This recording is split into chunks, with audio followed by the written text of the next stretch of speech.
Hey, it's Tuesday night, Total Schmidt Show, 6 p.m. Pacific time. How you doing? I'm in a cabin. Go figure. Bright yellow color. Get it? Hey, tonight, from the Wayback Machine, Dan Bennett. This one's been in the hard drive for a while. I'll explain. Buckle up. Total Schmidt Show. How you doing? I'm back at sea. Here's what you're going to get from this show. It's kind of like quarantine comedy, except I'm not going to be home. Actually, it's kind of like quarantine comedy and a combination of all the stuff I've done online over the last year or so. There's sketch stuff, live stuff, stand-up stuff, travel stuff, and of course, conversations with others who do the same things that I do on a daily basis. That's it. That's the whole show.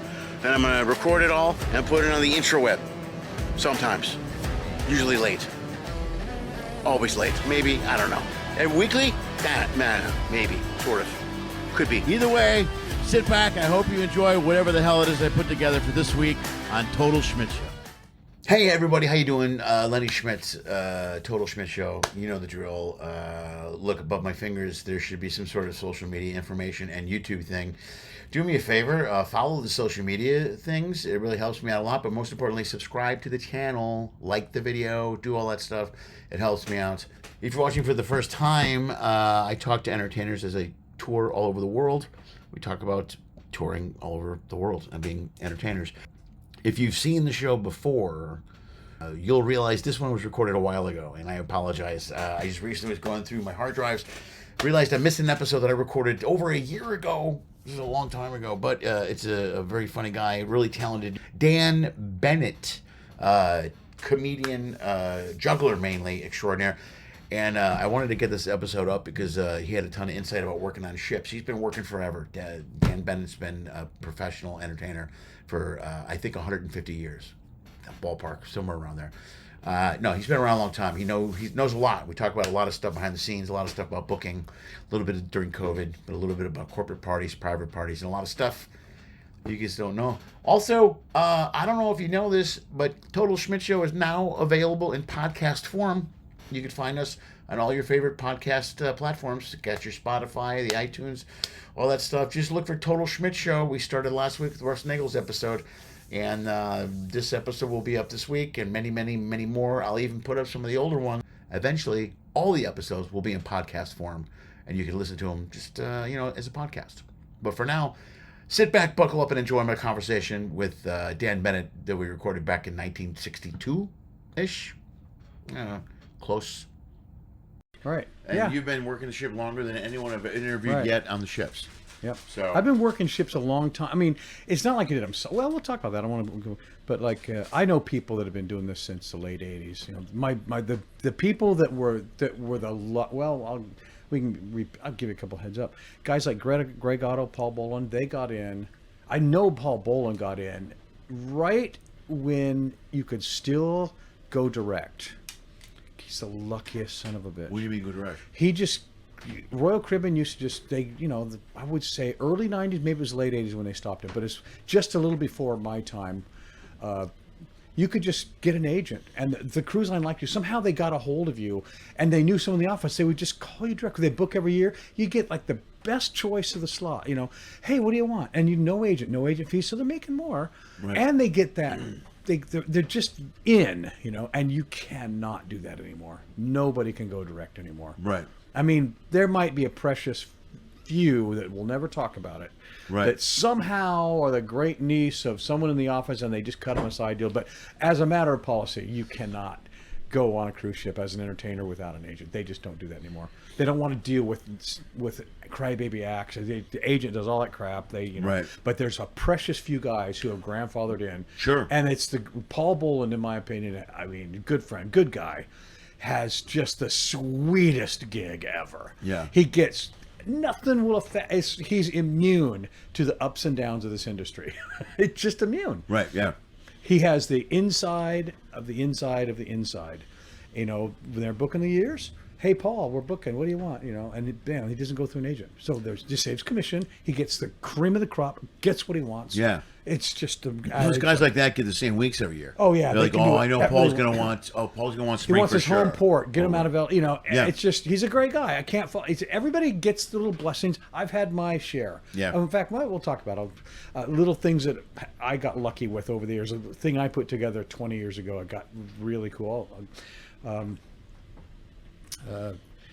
Royal Caribbean and Princess were both out of LA at this time. One of them was a Saturday ship, one of them was a Sunday ship for a week. I'm trying to remember the order I did it in. I think I got on Sunday on Royal Caribbean and then finished my contract on Tuesday or Wednesday when it was in Mazatlan. Disembarked the ship, walked down the pier 50 yards and got on a Princess ship, and then came home on Saturday. And I lived in LA at the time, so I had weekends home. Right. I got a double pay. I was doing 3 days on one ship, 3 days on the other one. Yeah. And see, because it's not a transshipping thing, it's not intra-company, they didn't care. I booked one first. Right. And so the other one was just like, okay. And then, hey, I'm in Mazatlan. Why don't you book? And they jumped on it. Right. I tried for years to make that happen. And everybody thought, why can't we do it? And I finally did it. And believe me, I was known for a while. Hey, there's a guy that's doing he did it. He's walking down the pier and getting on the other ship. Oh, for years, it got out there. Word got out there that I'd done that. And I could never do it again. Just like some magic. I had a season where I think it was 18 weeks in a row where I did one ship. And the thing, you know how it is, you get paid a full week pretty much if you do half a week. If anything less than a week, just, it's not, it's prorated after 7 days. But it was fantastic. And I was getting a double check. It was like doing 2 weeks for 6 days. Sure, yeah. Actually 5 days really. Because I was home all day Saturday because I lived right there, and then I was home most of, have to get on there late Sunday afternoon. And back in those days, the ship sailed later too. Now everyone sails really early. They get passengers on board, give them money. So it was great. I was home Saturday morning and went back Sunday afternoon. No flights, 2 paychecks, full week's pay. Oh, that's I had that 18 or 20 weeks in a row. It's just this magic. For the early 2000s, there's just so many cool things. And you could just suggest things to your agent. I found ways to do it, and then they tried to make it happen. Right.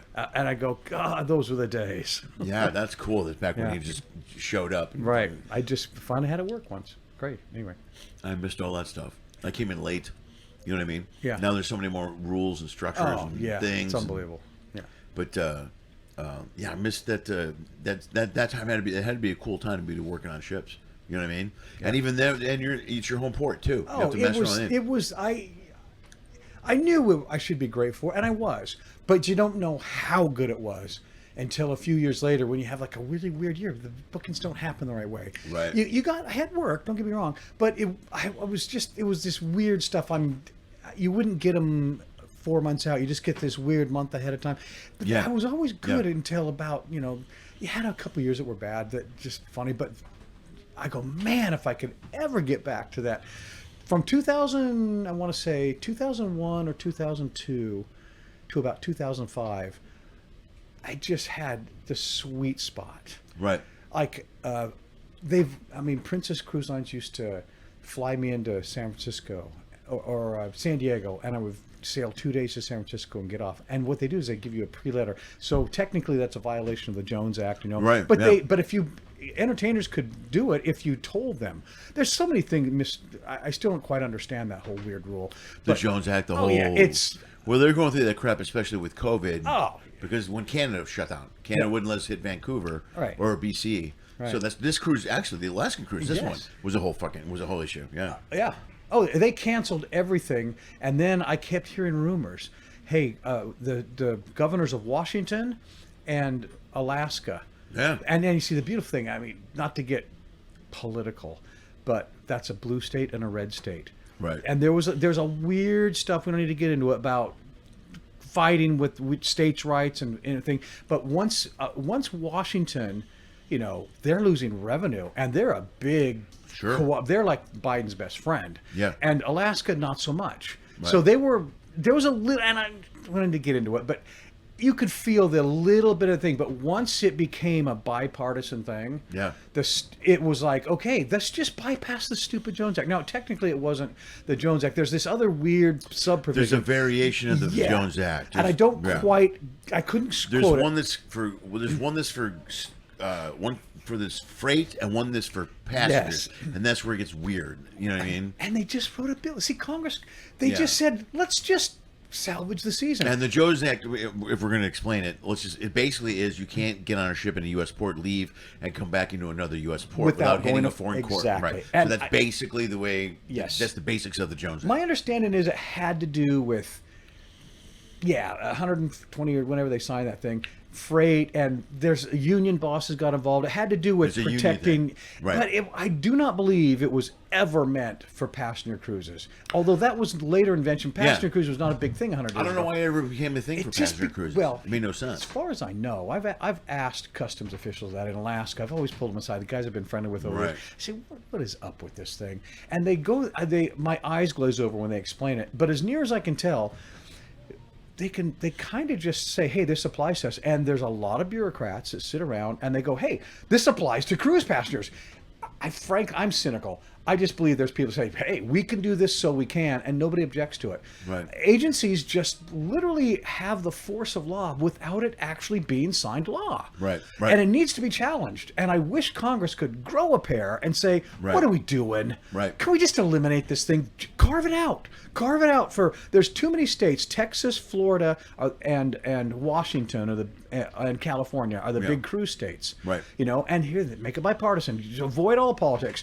You got 2 blue states and 2 red states. Revolutionize cruising. Everybody wins. Right. Nobody's losing. Well, I think that, especially with COVID afterwards, because like this cruise, we're not hitting a foreign port here. No. They changed it I know it's temporary, but I think as time goes by, you know what it is? Honestly, it's a money thing. Oh, once the corporations start losing money, absolutely. They go, oh, wait a second, we need to readdress Look this. how fast that worked. Alaska was dead. My age, I was this is my favorite season. They thought Skagway was going to be gone. Oh. For a while, they were like, Skagway's going to be no more. I love that little town, and I just love it. And I was so sad when a second year they're going to lose Alaska.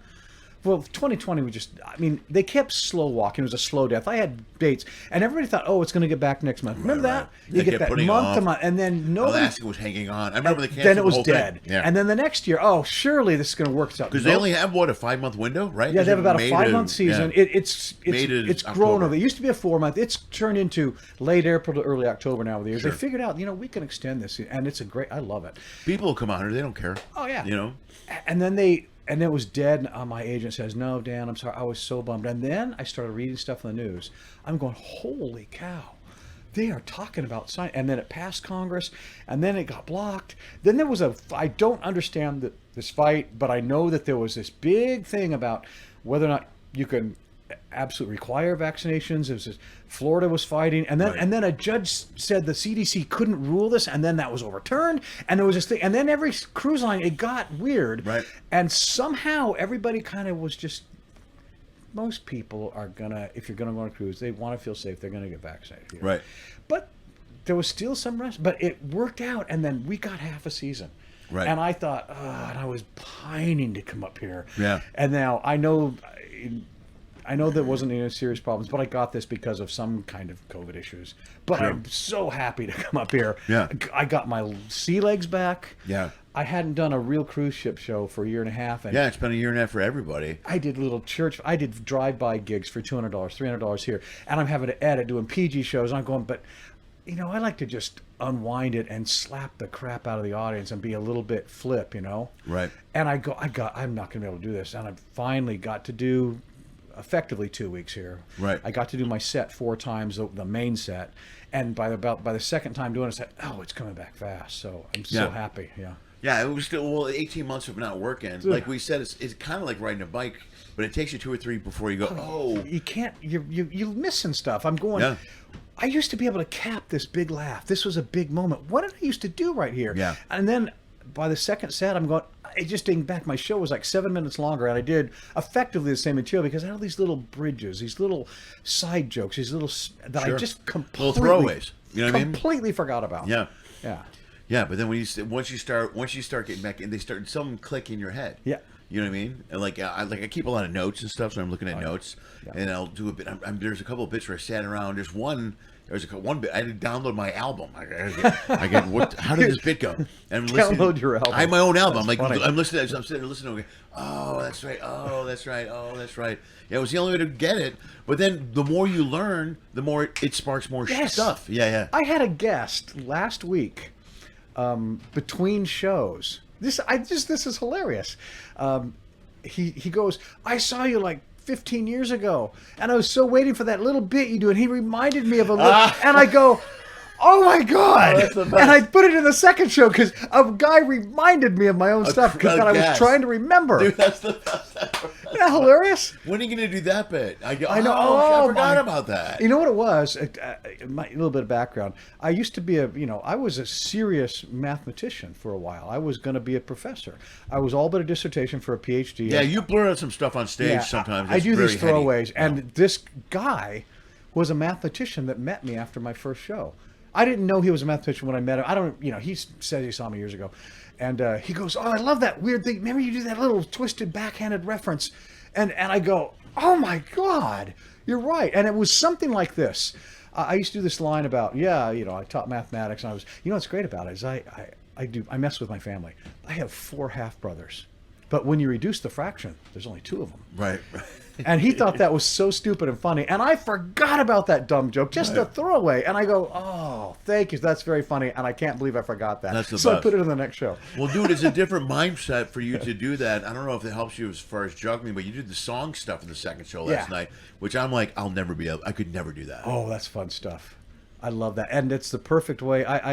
It's more or less my standard opener for the second set. They know me a little bit. Right. It's do a little bit different. And plus, because especially, a lot of cruise lines have that smaller room venue. A lot of times I end up doing my main show on the big stage. And I try to there's 2 or 3 things that require high stuff for that feather bit. Right. And was one other thing. And that rings, which... Oh, I didn't do that. Anyway, but the smaller room, I can't do all the stuff the right way. Yeah. But I cover the comedy. So I just need a relaxing opening. And it's a foil too. It's psychologically, I'm saying to the crowd, hey, I'm warming up, and it eats up a little time. It lets me relax. If I can get some goofy laughs and just some brownie points, hey, wow, that was an interesting song you just sang with all the syllables mixed up. Right. It brings you to. I start remembering my lines. If I come in right away with the shtick, I can't remember what I'm doing because I'm trying too hard. You can't try too hard. Right. Because they see start that. slow. Crowds see when you, and then it's a horrible show. Exactly. And then you're in your head, and they're watching you, and it's a struggle. Oh, yeah. Yeah, but the organic, it's kind of like an organic start where you just kind of chat and you start doing your thing, and then they get to know you more, which is a huge establishment. Exactly. It's important for a comic, but like jugglers, when you go to see a juggler, jugglers don't just juggle. Right. Their personality says you're a big part of it. Absolutely. Yeah.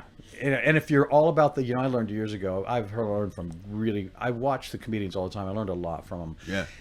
It's about their voice and you try to. I remember a guy told me years ago, he says, "God, you got some funny stuff, but you're going so fast, makes you look nervous." You know what the truth was? I was nervous. Right. When I was younger doing this, I was more nervous before every show. I'm pacing too much. Right. Hands are sweaty. Now there's a healthy, slight anxiety. I know what it should feel like before your show. Right. You should be anxious, but not. Yeah. And but I don't like to be sitting down. It's like a nervous energy. I pace just a little bit, but it's healthy. But you don't want that clamminess in your hands. Yeah. But just all you got to remember is this. I peg jokes. I go, all I got to do is open right. Yeah. Talk to the crowd a little bit. And once you get that initial laugh and, oh, we remember him from the night. And then, okay, what's my first breakout joke I'm going to do? And I go, oh, I know. The ship's rocking tonight. Right. Talk about, don't do your shtick. Right. Just say, oh man, what, and pace, funny. Let the crowd feel what you're feeling. Yeah. Just talk. Right. And then all of a sudden, old lines come to you. I've got this standard line for years if the ship's rocking. I completely forgot about it until last night. Like, what is the captain doing? Playing chicken with a carnival ship? It just gives you something. See, that's Something. another great example of something as a performer when 18 months off, Yeah. and the second would get rocky, that maybe that hits it comes back to you. Completely forgot. I Yeah. didn't remember it till I got on stage. Yeah, right. And I go, oh yeah, this feels good. Don't Yeah. do your shtick yet. But part of that Be also, real. like we talked about the other days, once you start performing, the more you're performing, it's all Absolutely. coming back. It just starts to flood, and then by the fourth show or whatever, Right. you're starting to remember. And then, like to me, I'm still remembering stuff. Oh. This is my fourth week. I'm remembering so much stuff. Like, last night's shows of my second set. It's the first crowd. It was that small intimate room, and it went really well. So, Right. and that was the second 45-minute set I had to do. So I'm having to dust off 90 minutes material that I have not done in a year and a half. Right. So, but the crowd was great. Now the second set, and listen, I'm not going to pretend I'm some kind of genius. It was a rougher show. Sure. The second one was tougher. The connection didn't click the same way. I tried all the things. Sometimes you just have to be a pro and muscle through it. It was a super small house. Sure. It was tougher. But, Yeah. it was fine. But you're doing every trick, slow it down.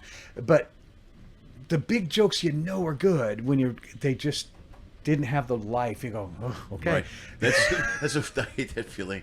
Where you tell the first or second big hammer joke, And you go, you're like, this will get it, and it's nothing. Boom. And then you go, oh, the next 30 minutes. Is Oh, gonna be- yeah. Okay. And But then okay, let me buckle in and just it get through throws it. you a little bit. Yeah. And what it does is this is the worst feeling ever when you're doing your stuff. Okay, I've done this. I'll be okay. So the show might be 5 minutes shorter this time. She says, okay. Yeah. And you just dance around, try to get to your next safety zone, like Yeah. these bits always kill.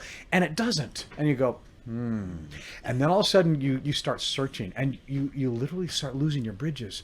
Yeah. God, when that happens to you when you're a little bit less experienced, Yeah. you can just you can eat it so feel bad. it. You feel it. Oh, You start to sweat, and people in the room see it. Oh, now- and even though your crowd won't look at it, and they won't know what's happening. Yeah. But once you lose an audience like that. Oh yeah, I gotta say that's happened. It's happened less. I kind of go in this mode and I go, oh, okay, it's just gonna be tougher. Right. And I'll slow that. The comedians have taught me this over the years. Slow it down. Pause. Do not be afraid. Yeah. To just. I love commenting on jokes that don't work. Right. If they already like you, that will get a huge laugh because you relieve tension. Always. I do so many. I do some slappy, punchy references that are very politically correct. I love doing them, and I actually don't mind getting a if they check you a little bit if they already like you. Right. That's perfectly fine. Right. Then I go, you got commentary. It lets me think. Yeah. Gives you time to pause and think. Okay, what am I gotta buck this up a little bit because it's a tougher room. Right. It's not going like it should. It's a little bit less. Slow down and just take a hit. Right. And just go, and then go. One of my standard, I go to this all the time, and it works. I have two of them. If a joke, like they give you the check, I go, oh, really? Now I had no idea you were still paying attention. A second ago, I could hear crickets chirping like I was at a Jack Lord Film Festival or something. Right. It's amazing how people will laugh at your apology. Right. And then you're back. Well, that's like a Johnny Carson move. Yeah. You know what I mean? You tell something that doesn't work, and because Yeah. if it doesn't work, You and you stand on your acknowledge rock and you acknowledge it and you kind of lick your lips and Yeah. they know that you're okay with it. Yeah. Joke not working. Because the crowd knows. Absolutely. If the joke doesn't work, the crowd knows. So Right. if you like, I make the comment all the time. If they're, I'm like, oh, this is how we're going to do this. Okay. Oh, okay. yeah. Cool. Whatever. We can Exactly. we'll do it your way. You know what I mean? I don't know what the technical word for it is, but commentary about your commentary, about how other people think it. And then another great go-to, say, the first crowd didn't like it either. Right. And just That's like, funny. I don't know why I'm trying this again. I'm a master again. Just go off the rails. Right. But be cool about it. Right, but right, talk right. about the joke not working and talking about, but they laughed anyway because they were so nice to me. Right. And now, maybe they fooled me. Just go do Yeah, anything. do that. I've done too. And Oh, then that first crowd lied to me. Yeah, whatever. Do anything. And it relaxes them. You generally get it's amazing how they will laugh pretty well at Right. that stuff, even though the joke was weird for them, that they didn't quite go for. Yeah, but sometimes the room feels the vibe with everybody. Absolutely. Like we talked about this the other day, but I do a little short sheet for every show. Right. Sometimes it's in my pocket. Yeah. Sometimes I pull it out. But if I tell a joke, sometimes I'll tell a joke and it doesn't work, and I'll look at the crowd and I'll grab the note and I'll look at it and go.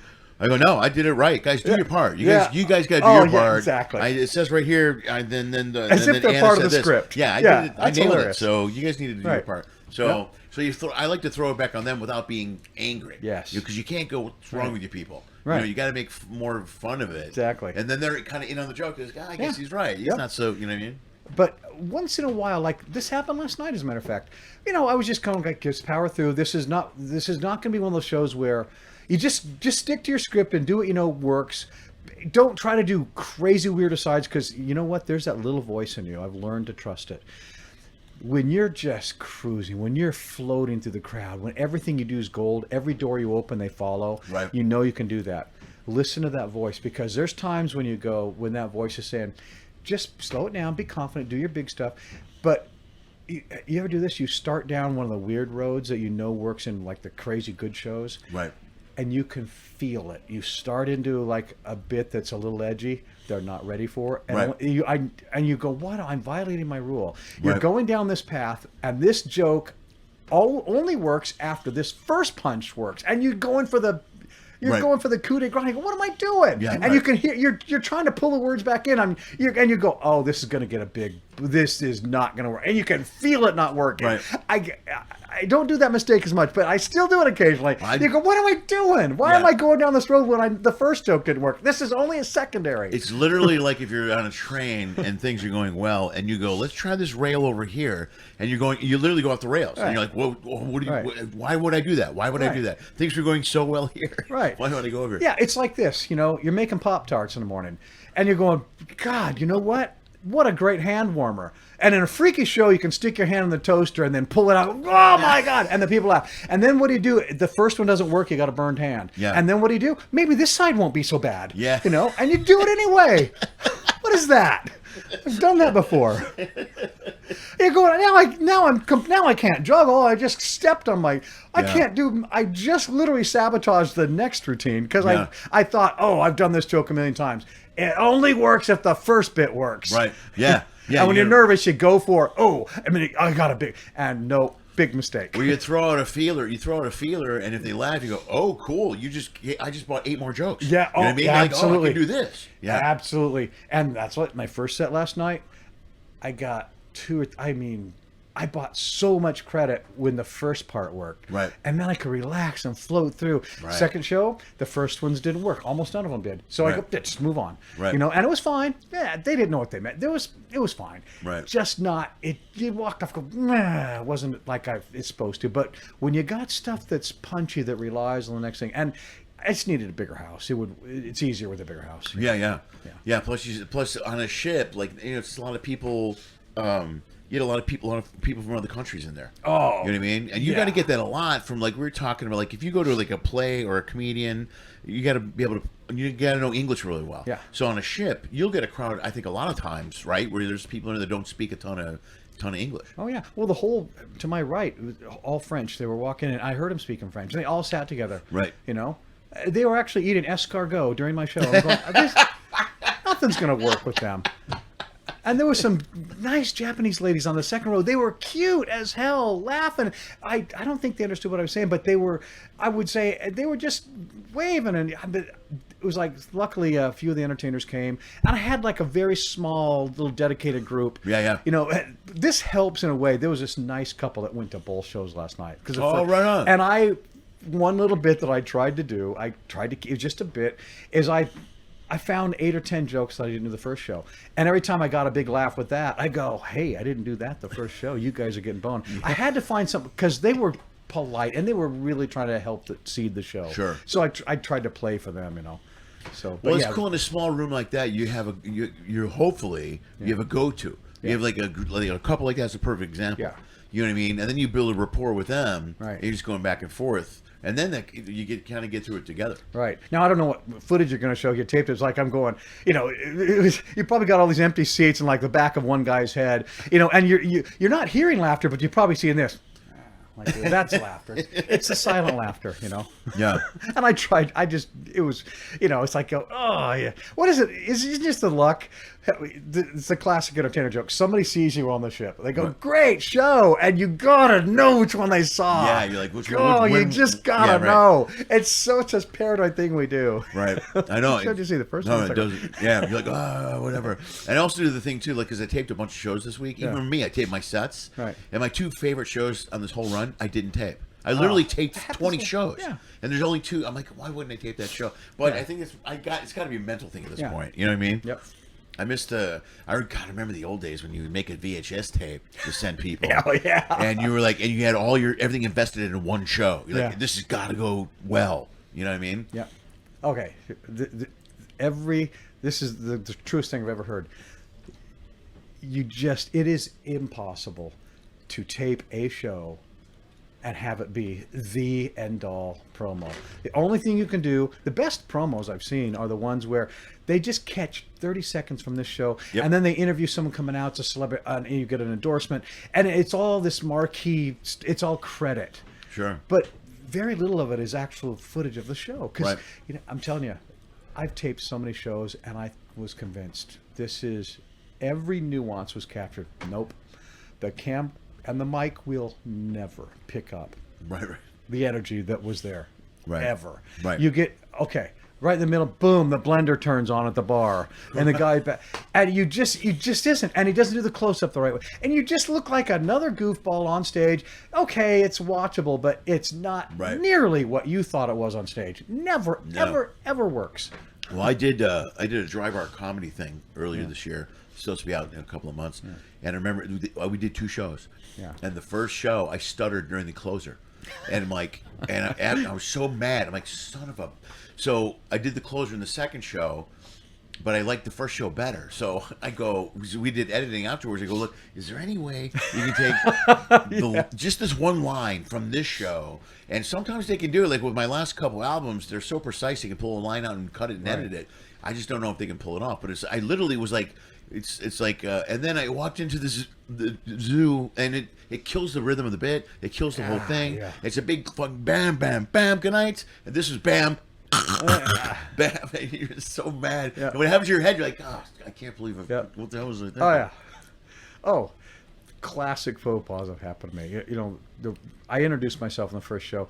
You know, I get people to yell Dan Bennett. I love that dude. That's very funny. You can swear by Dan And what a Bennett. great way for them to know your name. Yeah, and this has happened more than once. I don't know what happened to me, but I started opening a little slower. I got more comfortable, and I would do 2 or 3 jokes before I would introduce that, because I just felt it worked better. Walk out, introduce yourself, talk about the shit just for a second, let them hear you, and then introduce yourself as Dan Bennett. I used to walk out and go right away, and it was like a little cold, and it was like a little abstract. Yeah, it's almost kind of, what's the word I'm looking for? It's more personal if you do it the second way. Exactly. To break it down. And it's almost like you're forcing it on people. Yeah. I just let them hear you. Let them hear you. I do 1 or 2 jokes. Let them get a laugh. And then I introduce the thing. Well, I got so comfortable opening with just walking out. You know, back in the old days, you used to walk out, juggle 5 rings, boom, I got to get my credit in. No. Yeah. Now you set yourself up as a juggler, and if you screw up that trick that's supposed to be, I don't like opening up, coming out, music. I hate doing that. Right. Oh, there's jugglers do it. Appreciate them. They're different feel for their show. Right. And they even come to, I just don't like doing that anymore. And I don't even like coming out right away and Dan Bennett, the name you can swear by. I do that 2 or 3 minutes in. Right. But I got so comfortable doing that I would tell a few jokes and I'd forget to do that bit. Halfway, 10 minutes in, I'd drop something, I'd yell, Dan Bennett, and they're like, what kind of stupid ego man, what is, and then I have to backtrack and say, you see, I swear, and I go, I can't believe I completely botched my setup. It kind of still works. I got news for you, dude. Crew is walking around here just going, Dan Bennett. I've heard it since you got on the ship. I've heard it all over the place in the crew area. You know, just anybody, a steward, Dan Bennett. You know, whoever's seen the show, all the entertainers, the bartenders. They said somebody broke a glass in the bar last night. Dan Bennett. I saw that. Yeah, it's really funny. Oh, my good friend Troy Thirdgill, I've told you about. Whenever we work together, he does that. If I happen to be first, he'll do in his show. He'll do something and he'll have a reason to say Dan Bennett. And it's a huge laugh, and I will do a bit that he uses. All I got to do is do a setup. He does a running gag in his show. You know, and then I'll just do the running gag setup. All I gotta say is I gotta do laundry, and because he does this ongoing thing about I gotta do laundry, and it's funny. We get huge laughs in each other's show. If I go for it doesn't matter. I love doing that, tag teaming somebody else. You know, you can do that on a ship because after 6 days they've seen everything. Yeah, so they're getting the callbacks. It's very funny. Yeah. Yeah, I'm going to throw Dan Bennett out tonight. I'll find somewhere to throw it. Oh, yeah. Show. And there was a time, I've told you about my good friend Paul Boland, great guy. I love him to death. He and I can't remember who the other guy was, a magician. and me just did cameos in each other's shows. But we just like, I can't remember. Paul walked behind me juggling or something, but I ended up popping out, and then we all three made appearances unbeknownst to the cruise director doing the farewell show he's taken on, and we just kind of walked behind him, just like did like a stupid little jig dance behind him, and he's getting loud. He doesn't know why they're laughing. He thinks it's his jokes, It's fun. It's fun to just do little quickie little drive-by appearance in someone else's show, because if they like you all and they just think it's hilarious, the entertainers are goofing with you like that. Yeah, no, that's cool. That's one thing I like about cruise ships is people after 4 or 5 days, they know you, they like you, and they're into it. Right. What'd you do during COVID, man? Did what I could. I did little, nothing for like a year. I don't know if anybody got real gigs. Nobody wanted to do Not gigs, like a real gig, no. And I did a lot of internet shit, but I was just trying to remember my I act. did a couple of really tough retirement committees where they finally decided they would have you, but which should have been a 300-person room is now 50 people. They're all 12 feet apart wearing masks. I couldn't do any audience participation. They're sitting way too far from the stage. It was just... It was tough. Yeah. I did a bunch of stupid little gigs. A few churches had comedy nights, and I only do like 20 minutes, and it was like 3 acts, and those are surprisingly good groups, by the way. You got to be pretty conservative, but they're good crowds. Where do you live, first of all? Phoenix area. Okay, cool. Yeah. So you're in all right. It's in the Arizona area. Okay. Yeah. Yeah, it was weird. Even like the first time I did Vegas was I want to say February was my first time in Vegas. Maybe I've done it. I think I've done it twice in the last year. I've done it twice, but I did Brad Garrett's room, and that's when the rules were. They moved the show upstairs to a showroom because down in the club, the spacing ways they can only seat so many people. Right. So even the showroom, they could seat 110, but they were spread out 10 feet per table, and they had to be 30 feet from the stage. So you didn't see anyone. You walked up, it was like pitch black. Horrible, yeah. Yeah, and so everybody spread out, but that was the only way they could do a show. I have talked to acts. I don't understand this myself. They like that pitch black theater. They like singers, or even some comedians I know. They like that. They don't like to see the. Are you kidding me? I have to have the house lights up 30 people. I want to see heads. Right. I need to see people. Right. I can't work to this black thing. I don't know how people do that. Well, I do. Like we did the theater last night. Yeah. So to me, it's 2 different shows. Yeah. I have a set, or I have certain things that work in the theater, so I do them. So I try to stay away from any type of crowd reference, anything off the audience. Right. Nothing that requires me to go into the crowd. But there's a bunch of stuff I do in here that I specifically look at you, the guy, you're the young guy, the older guy, hey Bob. I mean, I constantly make references. So I have certain things I do in the theater, so I can adjust to do it. Right. But I wouldn't want to do that all the time. Yeah. Because it's so stale in one. I like working with the crowd. One of the coolest things about you is the interaction with the crowd is so valuable, whether they're throwing you things or you're talking to them, and it's so because it brings the audience into the show. It is gold, and it's fun, for us, like as a performer. Yeah, I know my jokes. If something new can happen when you're working with somebody, the way I grow material is all I need is a way to introduce it, a walk-on joke with a new bit, a new prop, right. 1 or 2 little internal routining things with a laugh. You don't have to overwrite it. And then what's your exit joke or bit? Right. Put it in the middle of your show that's going well. It could be, throw it away first. Throw it away. Don't introduce it as a bit. And then let it grow. Right. And then like that hat bit, it's just so simple. I try to overwrite it. No. Introduce it. The biggest, if someone's throwing you a thing and they're not going to be able to throw it right, there's a little trick to spinning it just the right way. Just stand there and with that empty look on your face, because no one's going to throw it to you correctly. It lands on the stage. It's the oldest trick in the book. Just look at them, look at you, Dude, you have the best look on your face when it happens too. You're deadpan. It's so money. It's the simplest. It's the best thing ever. It's so great. You don't have to write jokes. Yeah. The crowd's laughing and you're waiting. I love it. And then I took to doing this after they fail 2 or 3 times. I don't know why I think this is funny. Get like furiously mad and yell, "Sit down!" It's like, and then It's like you're instantly mad that it's failing. Right. You know? Yeah, right. Really a big guttural yell. Well, so you play it out. It's played so well. Like magicians do. Then JP does it at his show where he'll do that. Yeah. He'll go take your cards and throw them in the air. And she throws them on the count of 3. Yeah, you know what I mean? right. It's an old technique that a lot of people use. Oh, yeah. But the look on your face, is just, and then he's got the whole.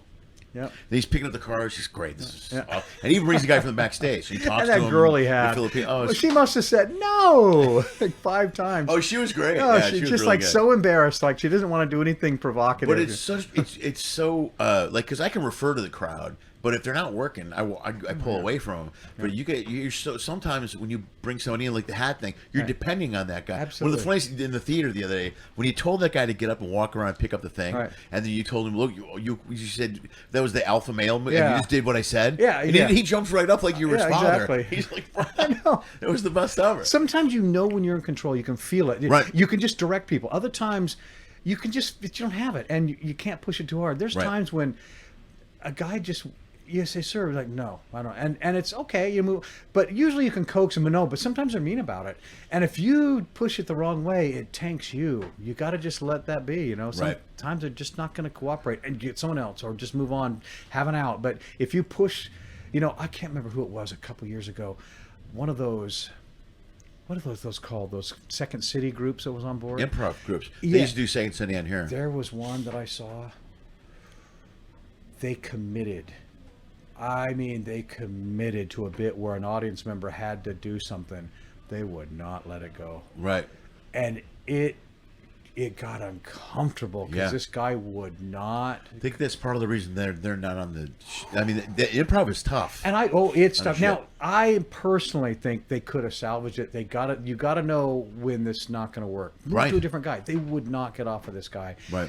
They spent 10 minutes just. And they kept doing every technique, you know, vamping, and they were pros, but I'm going, it got really uncomfortable. They just wouldn't let it go. Right. You know, and I felt bad. I'm going, move on. Yeah. It's not a comic. And they can't you can't rip on the people the same way. I've seen the same bits in clubs where and they're much more, you know, if you need to, you can go a little bluer, a little tougher, and make it fun. Take a sideways turn in the bit. Right. That stuff was just like, these are pastors. You're gonna get, and it got mean and weird, you know. Right. They wouldn't get off it. And I'm just going, move on. That's one of the. I always call the shows that we do. I always call every show its own living, breathing thing. Yeah. Because you got to be able to read the people you're working with and how you're dealing with them. Yeah. Because if you hit a situation, let's say you go down the road and it's not there, you got to get out. I mean, you got to bail it because you can't force an audience member. And I think even more importantly, you can't depend on an audience member to make your show work. You know what I mean? You got to kind of ride what's there. Yeah. And if you don't, you're not doing the right thing. Yep. Oh, you know, huge mistakes I've made in the past. You do a bit with a woman, and you make little innuendos, and I can't get away with it the same way. I have a cerebral way. Cerebric. I just said Cerebric? Cerebral. Yeah. $2,000 nose job. Now my mouth doesn't work. But I mean, cerebral. And if I go a little flirty or suggestive, even if it's in good fun, it can turn on me. Yeah. If it's a pretty woman. Okay. It's a stupid thing. Yeah. But if I do a goof flirt with a nice little old lady, like I'm acting like I'm so into her, it's funny and they love that's it. great. But if I do it with this really cute younger woman, Yeah. I come off creepy. I can't pull that. Some other people can pull out. I just look like a dirty old man. Sometimes you get creepy old man. Yeah. Even I'm not Well, trying I've to be. noticed that. I know, but I've noticed that as I've gotten older too. There's certain things you can't refer. You know, what I mean? have a woman stand up and throw something, and I little things I'll say. I have a million stupid throwaways like, "Wow, I'm gonna have to ask you to go to my room," stuff like that. You know, throw them away. Right. But I have more of them if it goes. But if I do it just a little bit off, the crowd doesn't quite go for it. But if a little old lady stands up, you know, and she's cute and adorable, and I just say things, oh my gosh, man, would you come and kiss me? You can flirt with them, Right. Actually flirt with them, and it's fun. Sure. I can't do that with a young, beautiful woman. But I think also that age group is okay with that. Right, Like right. if you're older, that's still the generation that said, "Hey, you're a lovely young lady." That's Right. that's a compliment. Right, right. You say that to somebody who's 20 now. You know, I'm not just lovely or a lady. I'm also an accountant. You're like, okay, I got it. You just misgendered me. You know. Yeah, I know, right? Exactly. I'm just trying to be polite. Well, don't the next time Right. don't sexualize me. Oh, yeah. I'm like, all right, I gotta go. Oh, I'm exiting this bit. Hey, give this woman a gender-neutral chia crotch. You know, you just won the door prize. You know. Yeah, right. That's hilarious. Yeah, you got to be careful. It's so. And plus, I have daughters. Oh. I'll be honest with you. The daughters help me get through that crap because they'll go, "Dad, that's inappropriate." I go, "What? Why? Why is that?" I don't even know. Yeah. Why? What am I doing? And they'll Yeah. explain it, and they'll go. And it's at least good to be aware of Yeah. what that generation's thinking. Because here's another thing on shifts that I noticed the most. I try really hard to stay relevant to a young crowd. You know what I mean? Like I do a lot of stuff about my daughters, their social media, and all this stuff. Right. And when we're on ships, you're seeing the range of people is insane. I mean, we have no one under 12 on the ship right now. Right. But you're still having kids to people that are 90 to, and I mean, it's a big demographic we're in here. Absolutely. Yeah, I found that you can pretty much do a regular show with them. But I always found that, I mean, I love doing corporates, don't get me wrong. Done some great ones. The best corporates are where you're actually addressing them before their big speaker, and they're in chairs with those little desks, and it's like a little mini theater they build for you. Right. They're tougher when they're dinner crowds because they have to do that transition of stop eating, clear the food, and a guy clanks his thing in the energy, Sure. and they're still sitting around. They're, you know, it's just not. And typically you have to be super careful. Corporates are they're different. Yeah. You can't slap them around the same way you Right. can on the ship. Yeah.